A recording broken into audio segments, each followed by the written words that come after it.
Kamusta sa lahat? Maligayang pagdating sa aking channel.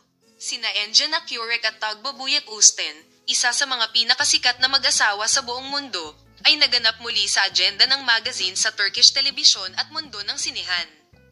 Mahirap ang pinagdadaanan ng mag-asawa dahil sa mga problemang nararanasan sa kanilang pagsasama at sa matinding pressure mula sa kanilang mga pamilya. Ayon sa mga paratang, si Engin Akurek ay nagsimulang seryosong isaalang-alang ang diborsyo mula sa Tuba Buyek Usten dahil sa paglutas ng mga problemang nagmumula sa kanilang mga pamilya. Ang balitang ito ay tiyak na lumikha ng isang bomba sa mga tagahanga at komunidad ng media. Ang katotohanan na sina Engin at Tagba, na nakita bilang isang huwarang mag-asawa sa mata ng buong mundo, ay dumating sa bingit ng naturang desisyon na nagulat sa maraming tao.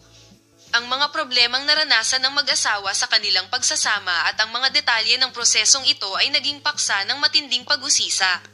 Sina Engin Akurek at Tuba Buyek Usten ay madalas na nahaharap sa sobrang mapanghimasok na pag-uugali mula sa kanilang mga pamilya sa buong kanilang kasal.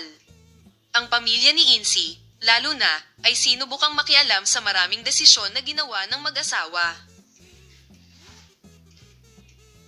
Gusto niyang hubugin ang kanilang pagsasama sa direksyon na gusto nila.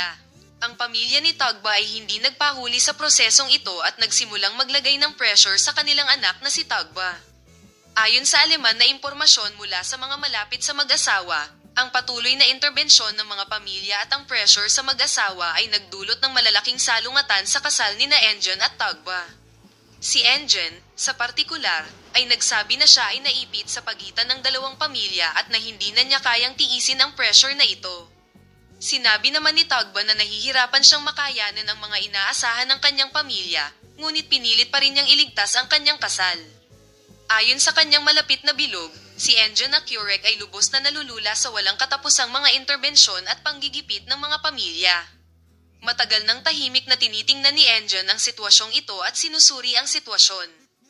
Ipapakita namin sa iyo ang mga detalye sa paksang palem, makita ka sa mga bagong video.